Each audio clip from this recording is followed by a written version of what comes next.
Hello, Adam Bazalgette here, founder of Scratch Golf Academy. Today, how to practice at the driving range. What to do, maybe a 30-minute practice plan so that you'll get a lot out of it. I have 5 suggestions for you. We're talking block practice, working on something technical in this instance. Okay, before we get into our 5 tips, let me give you some sort of definition of effective practice here on the range. Could be at home, but let's say on the range. If when you leave, you have more awareness of regards a critical distinction in your swing than when you arrived, you have made progress. Now, what might be a critical distinction? A trusted pro could help you sort out what the issues are in your swing. Certainly filming yourself would give you some ideas. Let's say at the bottom of the swing, your tendency is to leave the face open. That's an area you need to get better at.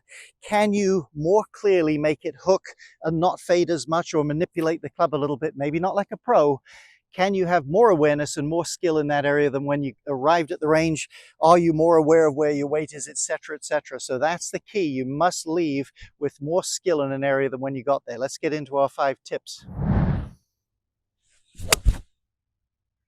Okay, number 1 on my list. You have to be familiar with what you're trying to do, the position or whatever it is you're trying to achieve when you get to the range. So I'm outside here, but at the house, and you can do it outside as well, but rehearse, use a mirror, check yourself on film. Get to the point where you know, at least without the ball in slow motion, I'm doing it about like I'm trying to do it. I'm familiar with that feel. Now I've got something to take to the range, a comparative. I know what the good feels like. I can begin to discern where my errors are. Number 2 on the list, and I cannot emphasize this enough, doing it at different speeds, preferably sometimes at slow motion. So let's try one here. We're just going to work on the takeaway.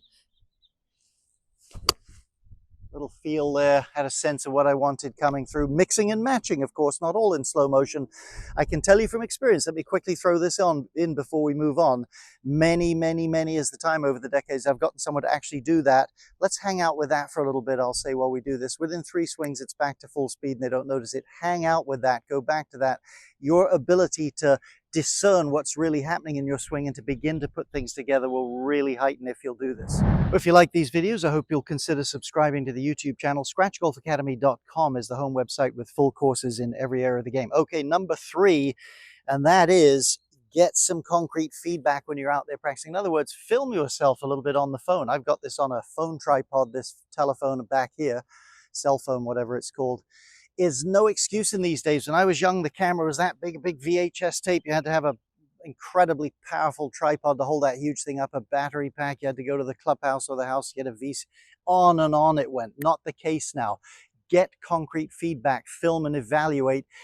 I know what I'm trying to feel like. I know what I'm feeling like. Every 30th swing or so on the range, does that look like what I'm trying to do? Get that concrete feedback. Number 4, and that is, if you're going to develop more awareness of a critical variable, we talked about that at the beginning, you have to play around. Don't keep trying to hit perfect shots. So if it's club face, here's one way left. I mean, that is ridiculously low left. Here's one with the same swing, I assume is going to go way to the right. All the variable was for me there was the feel of the club through impact. Now that's a huge distinction. Pretty much anybody should be able to feel that one. Can you make it more narrow? Can I do it just a little bit left and a little bit right, then go back to trying to hit it straight? So that's number 4. Play with a variable. Don't just try to do it correctly. Number 5, coming up. If I could give something to any golfer, this would be it. Let's have a look from the other view.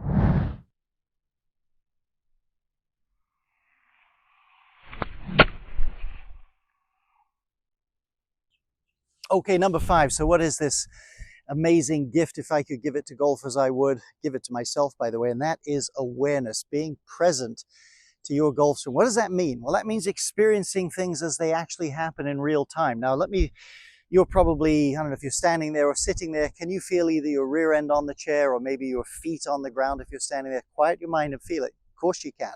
It's amazing what I can feel the sunlight on my forehead now, a little bit of breeze coming this way. But when your conscious mind is active and it's running and it's busy, you don't feel those things. And I'm telling you, hey, looking at the camera is very helpful. We talked about that a minute ago. But if you'd ever feel things in real time as you hit your golf ball, you will not make very quick progress. So what might that look like? Here's a little distinction I got from Fred Shoemaker one time. He said to a group of us, if your conscious mind is in a different place, let's say the swing's hip high, If it's in a different place to that, in other words, I'm overthinking what I've got to do here, and when I'm there, I'm worried about what I'm trying to do down here, you're not going to feel anything. You'll never have the kind of flow and grace that you need. And I'll tell you, if you practice just being present to your golf swing, you will find it carries out to the golf course a lot better. So sure, we've rehearsed in front of the mirror. I'm familiar with what I want to feel. Now when I get over it, I'm not trying, or at least I'm trying not to try. I'm just experiencing, is that the feeling that's showing up in that critical area? Quieting the mind and experience, it would be such a help to you. If you find this helpful, I don't find this easy to do, but it's magic when I can do it, when I can calm down and experience my swing in real time. If you find this helpful, I hope you'll share this video, may be helpful to other golfers. Give these ideas a try, get more out of your practice, more fun, as well as more benefit.